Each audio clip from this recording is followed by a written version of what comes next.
其实我最烦的就是这种无谓的人际纠缠，劳神费力，耽误正事儿。你烦什么呀？啊，你就是当了和尚一样烦。何况，就你这德行还当不了和尚。老天爷啊，就是把你派到银行让你数钱玩。可宇，信贷部门是个要害，最风光，也最容易出乱子。我不管，只要我遵守游戏规则，就没有什么好怕。他有千言万语，我有一定之规。我还就奇了怪，你怎么永远长不大啊你？啊，哼，你还别说我，咱们俩谁也别笑话谁。来。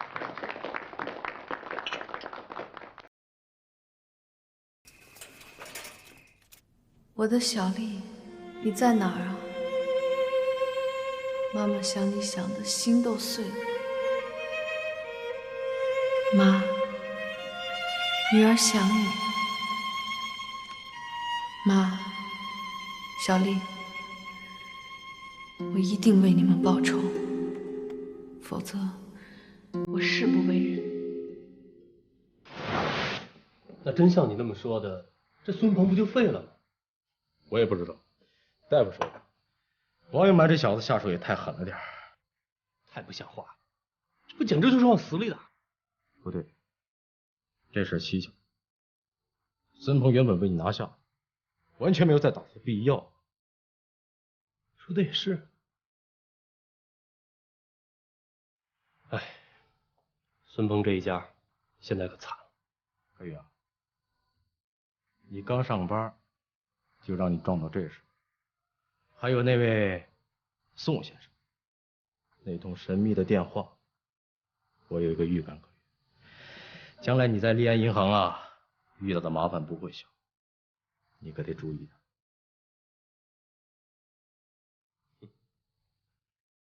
你想多了。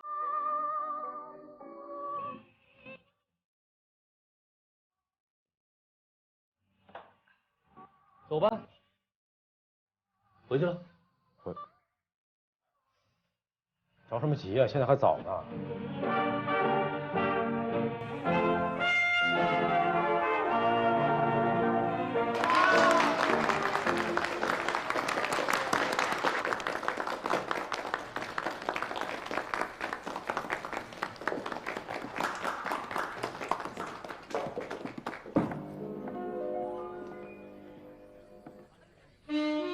二位先生，可否送我回家呀？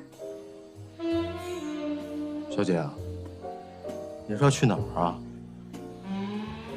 这新海市也不大，二位先生请放心，车钱嘛，我是肯定会付的。我倒不是这个意思。那好，出去再说。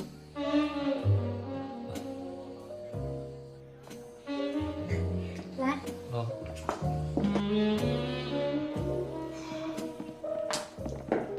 阿宁。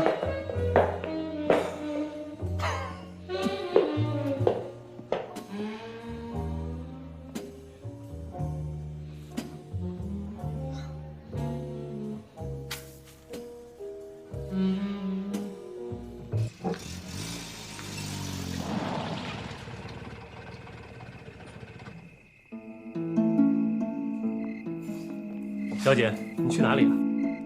随便。什么？随便？随便是什么地儿？我可真没听说过。行了，你俩不愿意送就算了，你们走吧。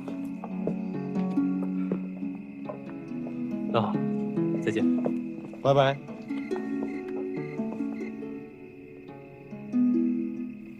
哥，这人比咱们还理直气壮。装。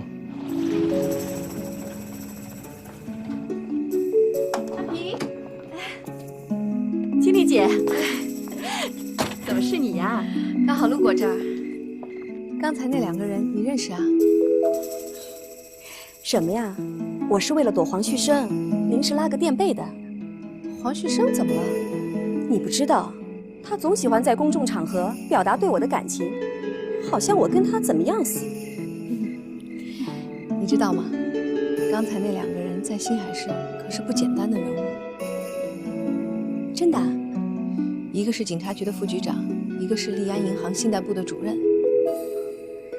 哟，还都是人物啊，而且还是亲哥俩呢。亲兄弟，怎么长得一点都不像啊？哎，我送你回家吧。好啊。对了，哥啊，你记不记得上小学的时候，有一同学，小女孩扎2个小辫子，姓包，记不记得？怎么不记得？因为你当时又黑又瘦，他给你起了一个外号叫玉米豆。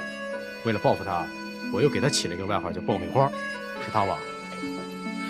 你还往人凳子上放图钉，害得他告老师，老师以为是我，手都给我打肿了。对。哎，你怎么提他呀？啊，今天我们分行来了一个总行派来的，叫金融监督员，来调查一个案子。我问起他小时候的事儿，结果他没承认。你肯定是他吗？我想不至于认错人吧。对了，他现在改名了，叫包通。那他为什么不承认呢？可能是避嫌吧。避嫌？对，避嫌。我听说她嫁人了，还有一孩子呢。哦，有点装啊。装？我想起来了，你到现在还没把他忘了。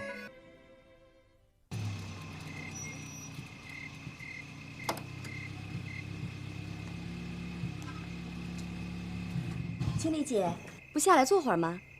不做了，时候不早了，我也该回去了。再见。再见。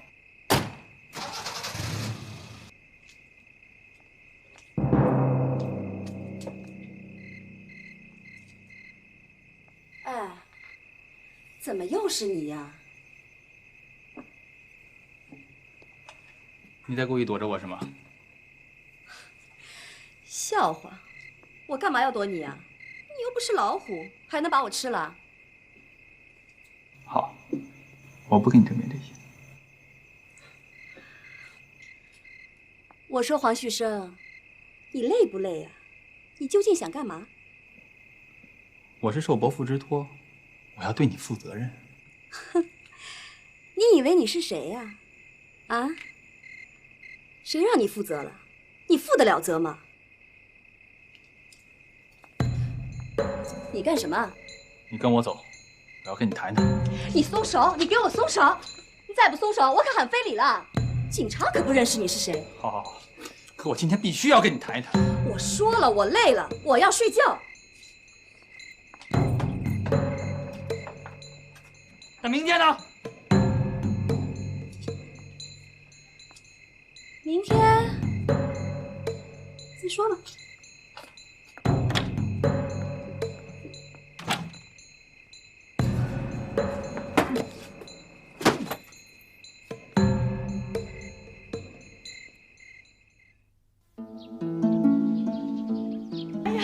是清丽啊！快请坐啊，请坐。怎么就您一个人在家？周副行长不在家？嗨，别提了，说起来我就生气。这个家呀，我什么也指望不了他。你看，介平结婚的日子都快到了，可他根本就不当回事儿，什么也不管，成天的瞎忙活。这不是，他又去出差了。唉。前方在打仗，这战火纷飞的，多不安全呐！我呀，真是拿他没办法。阿姨，您别着急，有什么事儿啊，您跟我说，我来给您帮忙。这多不好意思啊！介平能够和齐燕结婚，还不是你这红娘帮的忙吗？我们啊，还没有感谢你呢。哎呀，阿姨，您可别这么说，我又不是外人，都是应该的。再说，做人就应该行善积德，更何况周副行长对我的企业帮助那么大呢。我今天来啊，也没买什么东西，这儿有一张支票，你收下，替我给介平和齐燕买些衣服，表达我的一份心意。来，收下。这多不好意思啊，又让你破费了。听说你家小丽让人家给抢走了，啊？这是谁干的？太缺德了！唉，前一段我知道你一定很伤心，我也就没去打扰你。这种事儿既然遇上了，你一定要想开点啊。你觉得有什么问题吗？我想，远洋公司这么做肯定是有问题。而总行既然已经介入，我们就必须要有一个答复和交代。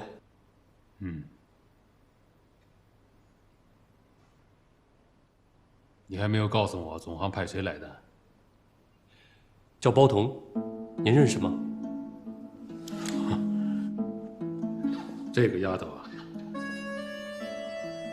能力很强，也很有性格。快30岁了，应该不算是个丫头吧？确实不是丫头了。她的生活很坎坷，结婚1年多，丈夫上了前线，后来牺牲了。是吗？一个年轻的女人单身带个孩子，真是不行啊！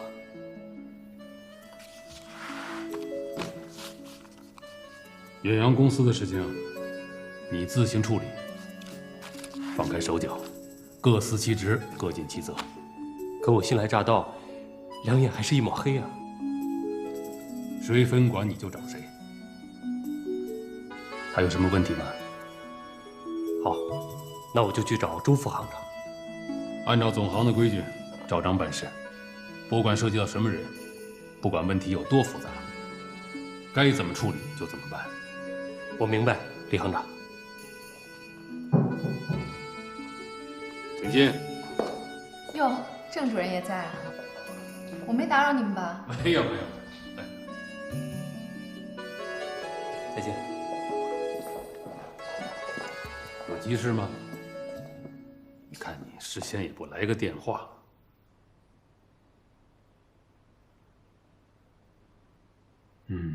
不错，今天的气氛很好。也没什么急事。上次在我那儿，我没头没脑的跟你发了顿火，挺不好意思的。今天特地来跟你道个歉的。哎呀，道什么歉嘛？谁遇上那种事儿不心急啊？我已经报警了，警察正在查线索呢。好，办法总是比困难要多吧？哎，郑可玉怎么样啊？小郑，怎么说呢？工作能力很强，人也很聪明。怎么对他感兴趣？没关系，哪天我给你们单独安排约着面去，一块聊聊。口是心非，真要是那样，你还不把醋坛子砸了，满大街撒醋去？要真是那样，我就不开银行了，我就开个醋厂。行了，别说是来道歉的啊。是为这笔贷款来的吧？真是什么都逃不过你这双法眼。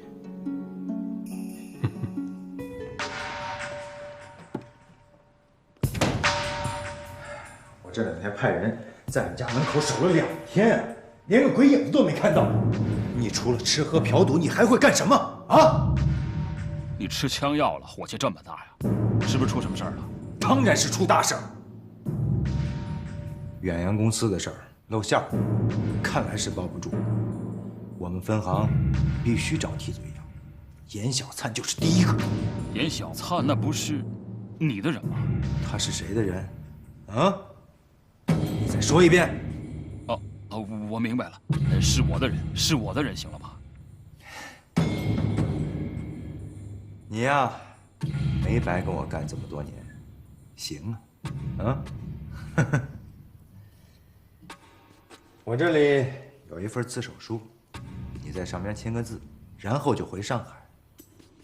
只要有人顶了我们这笔账，就没人能奈何得了我们。哎，银行这把交椅还没做够，钱也没捞够呢，就这么撤了，真是遗憾呢。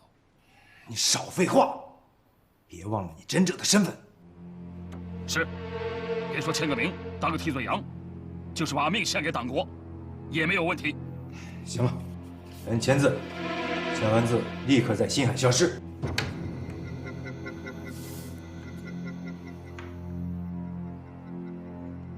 哎，组长，那我那钱……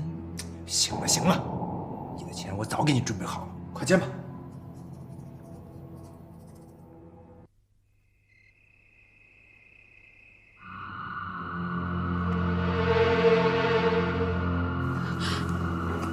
快又来！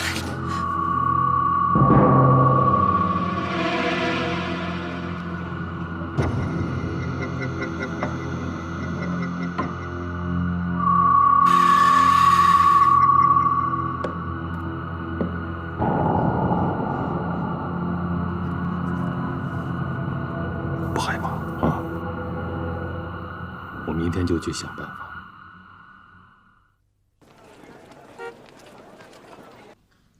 真没想到中共那么厉害，战争形势是一天一个样。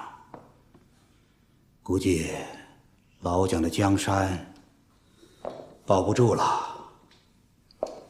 现在黑道的生意是越来越难做，在风雨飘摇的时候，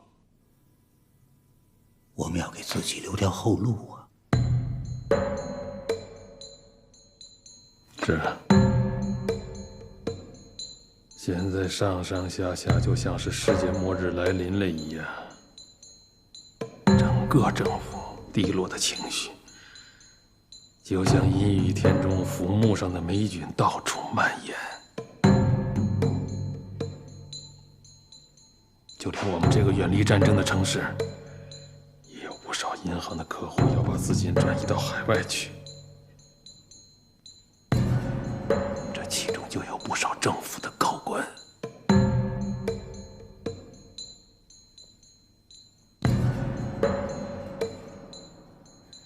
人不为己，天诛地灭。这话是谁说的来的？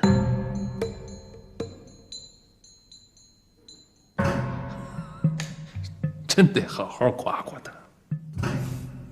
对对对，哎，上次订的那批货得赶快进啊，不然我们的一大笔定金可是泡汤了。这是什么地方啊？你可别小瞧这儿啊，这可是星海最好的海鲜店。那是你的看法。这是当地人公认的。他们说好，我就非得说好呀。哎，我说彭安平，你是不是跟我成心别扭啊？随便你怎么理解吧。那好，那你说你想吃什么？这不喜欢的话，那咱们就换个地方嘛。不就吃顿饭嘛，在哪儿吃都无所谓。不，你这个人怎么这么不痛快啊？你什么意思啊你？本来就是嘛。你说，在上海谁不知道你最喜欢吃海鲜？可现在倒好，我喜欢吃就非得天天吃啊，什么好东西吃不够的？再说了，人的口味就不能变一下？你看你，我现在就说你这么一句，就引出来你那么一大堆废话。我又没有让你请我吃饭。哎，方安平，我有那么多的事，你是不是以为我没事可做啊？算了，我不跟你说了，是彭伯伯委托我照顾你。你是一个女孩子，我是为你担心。你这是什么话？我爸是我爸，我是我。再说了，女孩子怎么了？我现在自食其力，生活得很好，不用你瞎操心。你太任性了，彭伯伯是不会放心的。你不要老打着我爸的旗号说事儿，我不是小孩子，会照顾自己。你吃你的海鲜吧，我没时间奉陪。哎，我说你这个人怎么这么不懂事儿啊？我是不懂事儿，我懂不懂事儿和你有什么关系啊？让我走啊，黄旭胜。不行，我今天必须把话说清楚。你是我什么人？你凭什么管我？放手，黄旭胜！你听我把话说完行不行啊？我不听，你放手！放手！你干什么呢？光天化日，大街之上，大老爷们儿跟人女孩子拉拉扯扯，算怎么回事儿？这没你什么事儿，别狗拿个耗子多管闲事啊！你这怎么能叫管闲事儿呢？你在这调戏良家妇女，我们不管，警察还管呢。你还真以为你无法无天了？你说这话什么意思啊？没什么意思，就是看不惯。怎么了？黄安平，你怎么不跟他们解释啊？我说什么呀？我有什么好解释的？那得需要多少资金？怎么办？你是银行的大老板，这点儿还用问我吗？这数额恐怕太大了吧？这太冒险了。风险大，那利润也大呀。这可是1个亿利润的大买卖，捞上一把就洗手不干，立刻打捞到国外去。我们的后半生就有享不尽的荣华富贵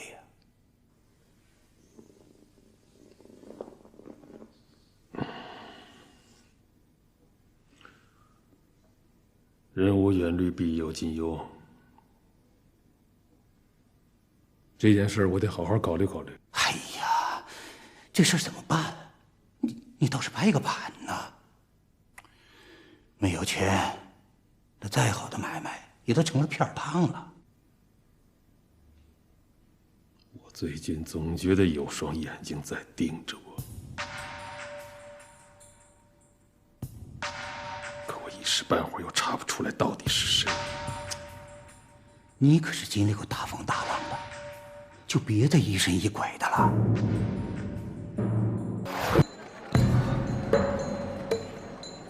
你，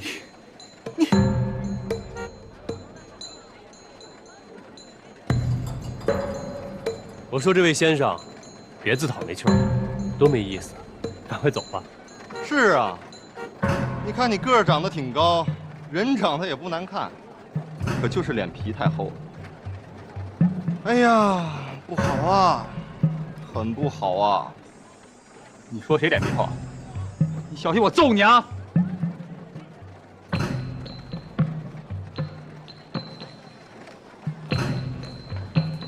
朋友，别冲动，别说我没提醒你，他可是空手道五段高手，会打得你满地找牙。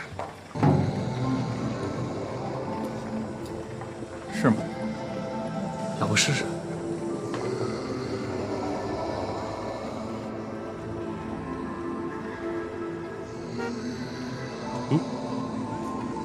走吧，还不快走！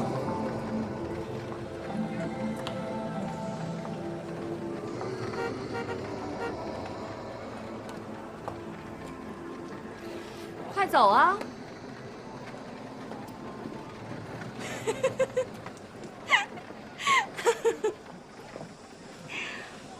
小姐，怎么回事儿？哎，郑先生，谢谢你。不用客气，再见。郑先生，你把刚才那位先生赶走了，那我怎么办？你怎么办？小姐，我不明白你什么意思。小姐，啊，我明白了。郑先生喜欢根据一个人的外表来判断一个人，是吗？不是，我想我不会。可你分明是把我当成了风尘女子。哎，这个好啊，这年头可是笑贫不笑娼啊！刚好我这位兄弟是位风流才子，今天有缘就上演一出唐伯虎戏秋香。郑先生，你的这位朋友可真幽默。好了好了，你帮我解过2次围，我还是很感激你的。没什么，应该的。不过郑先生，我要告诉你，人的一生当中应该尝试不同的角色。作为一个女人，走在路上要像天使，参加晚宴要像贵妇，站在窗前要像少女，走进厨房就要像艺术家。看见男人就要变成就这样。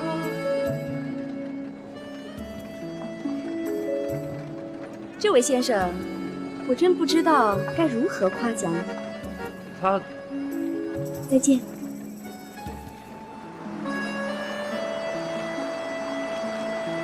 我现在敢断定，你就是我哥哥在国立一小念书时候的同学，外号我还记着，苞米花。记性可真好。那你那天为什么不承认呢？一言难尽啊。哎，对了，你哥呢？记得他小的时候就特别想当警察，没想到长大以后还真的如愿以偿了。他最近好吗？怎么说呢？出了些状况吧。离婚了吧？你怎么什么都清楚？做我们这行的，不了解点对手的情况，怎么工作呀？金融督察真那么复杂？今天咱们先不提这个，我就是想提醒你，远洋公司的事儿非常复杂，背后的水很深。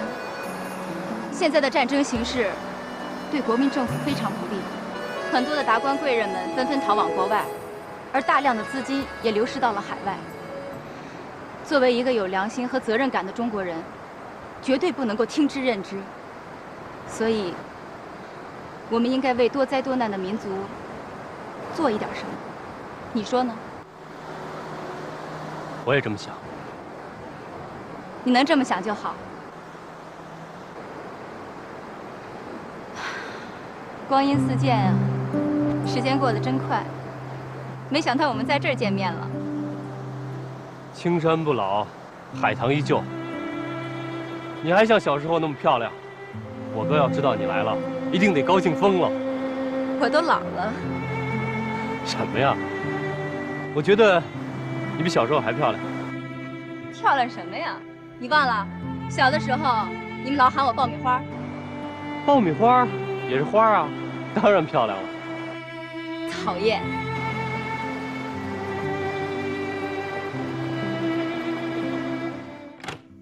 来，这就到了。哎，李玉，我们来了。两位大驾光临，真是让寒舍蓬荜生辉啊！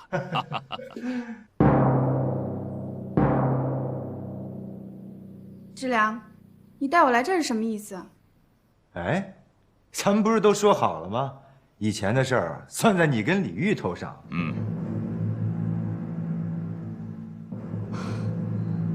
你做人做到这个份上，可真称得上卑鄙无耻。哎呀，卑鄙也好，无耻也好，你要是反悔啊，你那可爱的小弟弟一夜之间就会在新海市消失啊！啊，对吧，李毅？对啊，昨天我还去了他弟弟的学校，他们老师说他弟弟的成绩还不错呢。志良，志良，我求你放过我弟弟，我都答应你还不行吗？志良，这就对了，听人劝，吃饱饭。何况董主任一直对我们不错，人呢，要知道报恩。用不着你这个小人在我面前放屁。小人怎么了？你把我惹急了，一样没好果子吃。哎，李玉，适可而止啊！啊！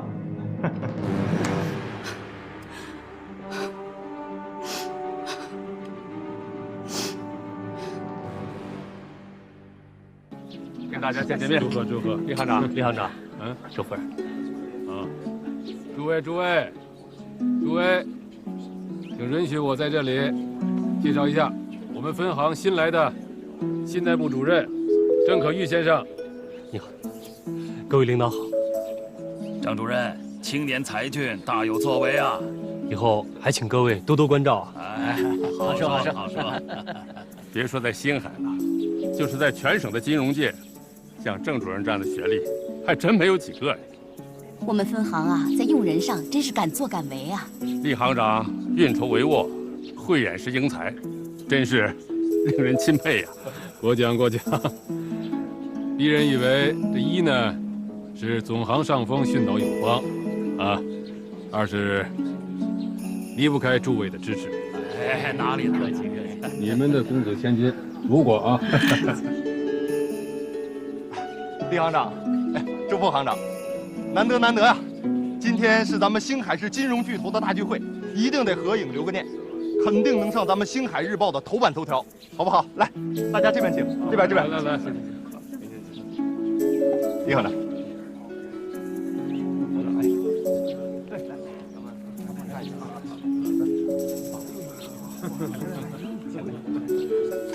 周副行长，我还是站到后面吧。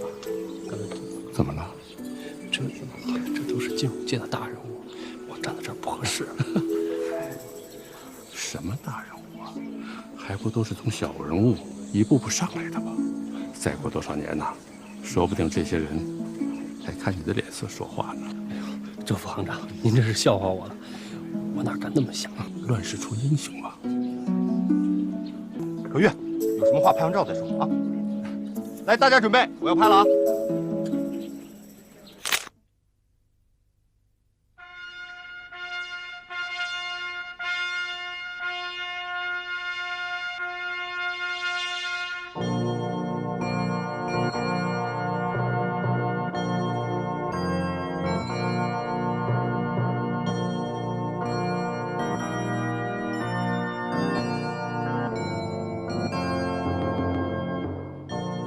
如果你有那么一天，你是选用中式的还是这种洋式的婚礼？这我倒没想过，我想，只要对方喜欢就行。我要是再结婚，一定会选用这种洋式的婚礼。好啊，李行长，那你就再办一次，到时候我一定参加。可惜呀，落花有意，流水无情。一会儿陪我好好喝一杯。古人云：“何以解忧，唯有杜康。”不知道厉行长忧从何来？也许是庸人自扰吧。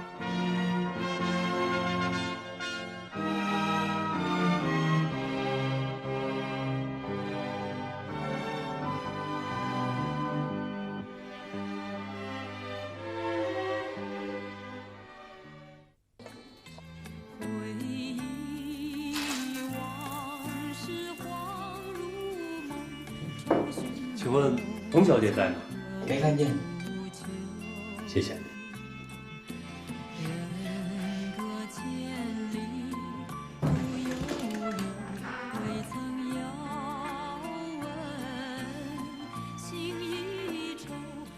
哎，看什么呢？看帅哥不行啊？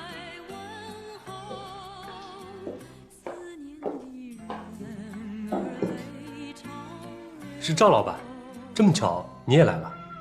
什么赵老板？我怎么就不能来啊？我是想，你那么忙的人，怎么会有闲情逸致来这种地方？这种地方怎么了？你别误会，我没有别的意思。要杯红酒吗？不用了，我也是刚刚应酬完，喝不下去了。就这么一会儿，你已经是第2个来找彭安平的了。其实我也是路过这里，一时兴起，进来看看。和彭安平小姐只是一面之交。你了解彭安平吗？他可是被你们男人害得够惨的了。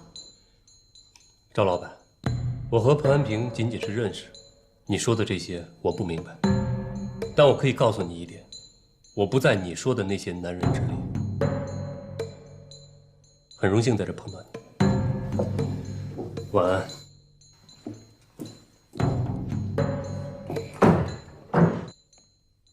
哎，还看什么？人都走了，要喜欢你找他去啊。你知道他是谁吗？他就是我们信贷部的主任郑可玉，我的顶头上司。青丽姐，你们刚才聊什么呢？安平，我跟你说过有一件事情想请你帮忙。没问题。上刀山下火海，我在所不辞。我要真让你上刀山下火海，那彭伯伯还得把我给杀了呀。你放心，我只需要你机灵和乖巧。这个没问题，我正想跟你合作呢，顺便也试试我的迷力。那我们找个别的地方说。志良，嗯，怎么了，小三？觉得委屈了？志良，你带我一块走吧，我心里好害怕。哎呀，咱不是都说好了吗？你跟李玉啊，暂时做替罪羊，顶多坐1年的牢，我肯定想办法把你弄出来啊！以后啊，有你享不尽的荣华富贵，放心吧啊！董志良，你可不要丧良心啊！我们有言在先的，你可不要欺骗我。哎，我说你怎么又来了啊？真是扫兴！志良，对不起，志良，我是因为心里害怕我才这样的。志良，你带我一块走吧，我们找一个没人认识的地方，我们过一辈子好不好？哎呀，烦呐！我真是烦透了你了。我跟你说多少遍了，你怎么就是不理解呢？啊！我告诉你，我最看不惯你这一点了，你总是不放心我，你。志良，你给我站住！李玉说你根本就不喜欢我，你欺骗我，你利用我，你想我的时候跟我在一块儿，想弄钱来拿我当枪使。你就是个混蛋，就是个流氓，我绝不放过你！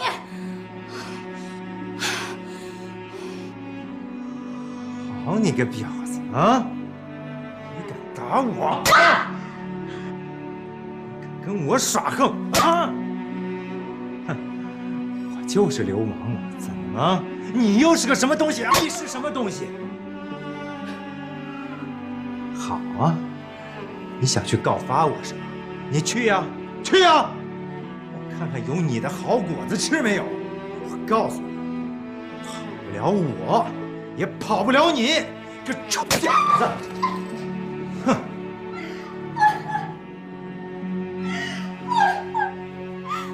哭？你还哭是吗？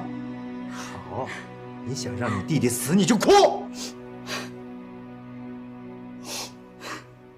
哼！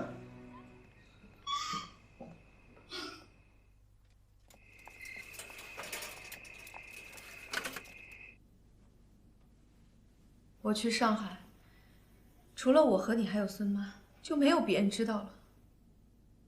怎么我前脚刚出门，家里就出事儿？小丽被人绑架，真是蹊跷。疑神疑鬼，是吧？可没想到会怀疑到我头上来，你说这是？反正小丽一天找不到，跟她有关系的人就都有嫌疑。我就不明白了，你为什么总说他不是你的亲骨肉？我虽然交际广，但从来没有跟别的男人越过雷池半步。你说，他不是你的，是谁的？一句玩笑话，你说何必当真？是，这个孩子，他不喜欢我，可我是从心里喜欢他。他毕竟也是你怀胎10月生下来的孩子。虎毒还不食子呢，我也不相信你能做出这样丧尽天良的事。